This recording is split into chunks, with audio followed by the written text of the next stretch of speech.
और इसी से एक्सपोज होते हैं ये लोग। इसीलिए मैं बार बार कहता हूं इनको एक्सपोज होते देखिए। पिछले महीने ऑपरेशन सिंदूर के दौरान वैसे तो इंडियन मीडिया की सच्चाई एक हद तक सबके सामने आ चुकी है। सबको पता चल चुका है कि इन मीडिया कंपनीज को बिना वेरिफिकेशन के खबरें चलाने में किसी भी तरह का संकोच है ही नहीं। गलती मानना तो दूर, ये लोग झूठी खबरें चलाने को देशभक्ति तक का बोल चुके हैं। लेकिन क्या आप खुद युद्ध के लिए तैयार हैं? क्योंकि युद्ध सिर्फ सेना और सरकार नहीं लड़ेगी। ये हमने 4 रोज के छोटे से युद्ध में देख लिया। टेक्नोलॉजी के इस दौर में एक युद्ध सोशल मीडिया से लेकर दूसरे इंफॉर्मेशन सेंटर के माध्यम से भी लड़ा जाएगा। और वहां हो रही प्रोपेगेंडा की लड़ाई में आपकी मेंटल स्ट्रेंथ के अलावा और कोई हथियार आज का ये वीडियो हमारे देश की मीडिया के एक दूसरे और बेहद सीरियस साइड को एक्सपोज करेगा। अंत तक साथ में बने रहिएगा। ये कहानी है आउटरीच जर्नलिज्म की। कैसे कुछ लोग, कुछ मीडिया कंपनीज, कुछ चैनल्स मिलकर अपने दर्शकों को, हिंदुस्तान के नागरिकों को पत्रकारिता परोसने के नाम पर समाचार का उत्पादन कर रहे हैं। जैसे फैक्ट्री में सामान का उत्पादन किया जाता है। इसे न्यूज़ रिपोर्टिंग कहेंगे या न्यूज़ मैन्युफैक्चरिंग, ये आप खुद सोचिएगा। हम बात करेंगे एक पर्टिकुलर किस्म की मैन्युफैक्चर्ड न्यूज़ के बारे में, जिसमें एक शख्स का लगातार योगदान दिखाई दे रहा है। इन शख्स का नाम है मौलाना शहाबुद्दीन रजवी बरेलवी। हमने नोटिस किया है समाचार उत्पादन का एक फिक्स पैटर्न है। पहले स्टेज 1 पोटेंशियल कंट्रोवर्सी को आइडेंटिफाई किया जाता है, जहां किसी भी तरह मुस्लिम एंगल डाला जा सके। स्टेज 2 फिर ANI या INS इन साहब से एक कमेंट लेने पहुंच जाते हैं और ट्विटर पर पोस्ट करते हैं, क्योंकि कई मीडिया कंपनीज ANI और INS की सिंडिकेटेड फीड की खरीदार हैं। तो वो सब मीडिया कंपनीज इस शख्स की कंट्रोवर्शियल टिप्पणी को चलाती है। तीसरी स्टेज एक बेहद एफिशिएंट मशीन के जैसे। कुछ ही घंटों में ANI हर तरह के छोटे बड़े नेताओं से शहाबुद्दीन की टिप्पणी पर रिएक्शन लेने पहुंच जाते हैं। यहाँ से पॉलिटिकल सेपरेशन होने लगता है। कुछ लोग शहाबुद्दीन की टिप्पणी के खिलाफ काफ़ी तीखे बयान देते हैं और टारगेट करते हैं पूरी कम्युनिटी को, और कुछ लोग इसे इतनी तवज्जो नहीं देते हैं। याद रखिए, हर स्टेज पर सिंडिकेटेड फीड सभी मीडिया हाउसेस को जा रही है, जिससे कंट्रोवर्सी लगातार बड़ी हो जाती है। स्टेज 4 इस फाइनल स्टेज में ये प्राइम टाइम टेलीविजन डिबेट का टॉपिक बन जाता है, और एंकर्स इसमें क्या रोल निभाते हैं वो भी हम आपको दिखाएंगे। एक एग्जाम्पल के जरिए देखते हैं कैसे नए भारत की मीडिया इन खबरों की फैक्ट्री को चलाती है। बेंगलुरु में हुए स्टैम्पेड से महाकुंभ में हुए स्टैम्पेड लाइक सिचुएशन की याद आ गई, लेकिन उस समय हमारी मीडिया को पहले तो स्टैम्पेड दिखा नहीं, और फिर कुछ एक को स्टैम्पेड लाइक सिचुएशन का पता चला, लेकिन महाकुंभ से पहले सारी मीडिया का ध्यान एक जगह जरूर था, और वो था शहाबुद्दीन रजवी बरेलवी पर। आइए क्रोनोलॉजी समझते हैं। महाकुंभ शुरू होने से लगभग 10 दिन पहले 5 जनवरी को सुबह 9:20 पर शहाबुद्दीन रिजवी ने एक वीडियो अपने ट्विटर पर पोस्ट किया।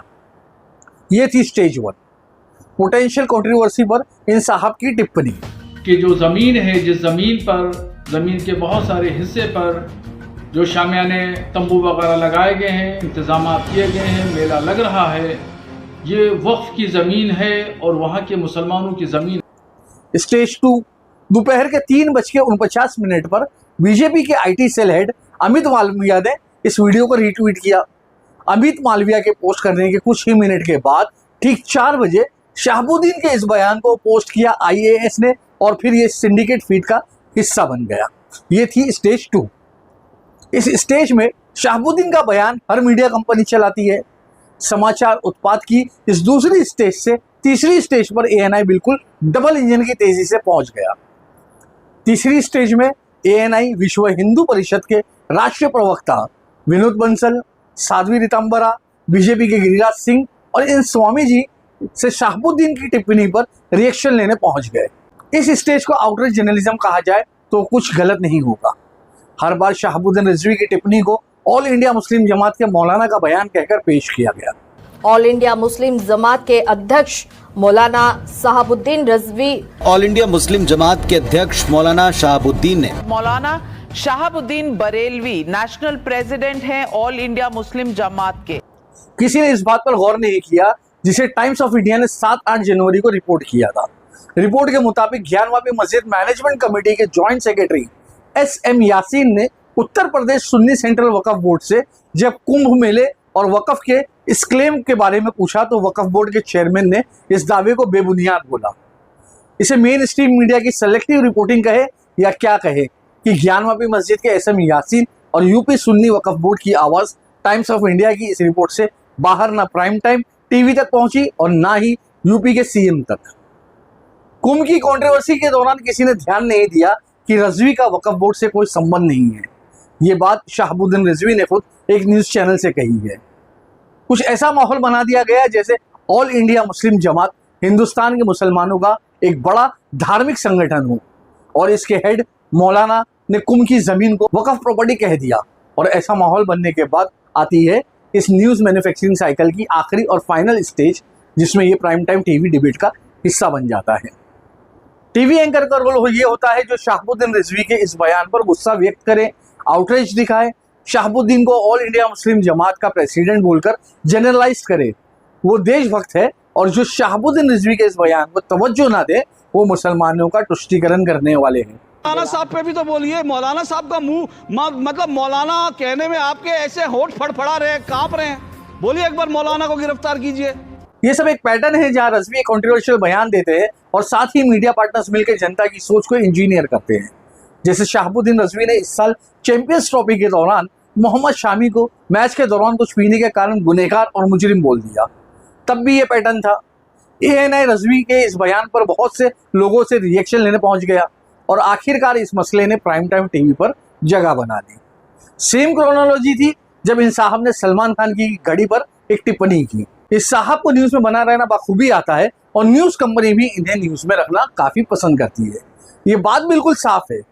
इन सभी केसेस में कुंभ की जमीन के ऊपर टिप्पणी हो या शामी पर, हर रिपोर्ट में मौलाना को ऑल इंडिया मुस्लिम जमात के प्रेसिडेंट मौलाना शहाबुद्दीन कहकर संबोधित किया जाता रहा।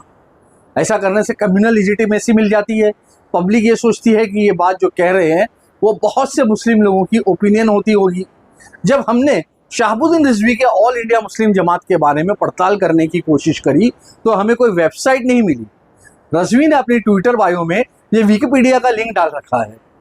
इस पेज से ऑल इंडिया मुस्लिम जमात का ये पेज मिला। इस विकिपीडिया पेज के अनुसार ये एक नॉन गवर्नमेंटल रिलीजियस ऑर्गेनाइजेशन है जो 17 सितंबर 2022 को बनाई गई थी। ना कोई वेबसाइट मिली, ना कोई फ़ोन नंबर और ना ही इस ऑल इंडिया मुस्लिम जमात के किसी और मेंबर का नाम।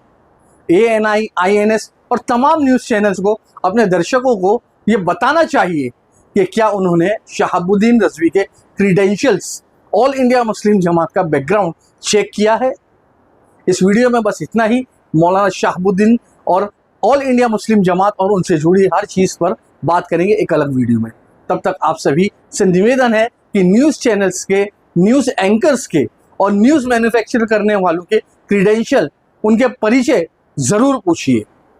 वीडियो पसंद आया तो लाइक करें, दूसरों के साथ साझा करना ना भूलें और अगर आपने सब्सक्राइब नहीं किया है तो इसे सब्सक्राइब ज़रूर करें। शुक्रिया दोस्तों।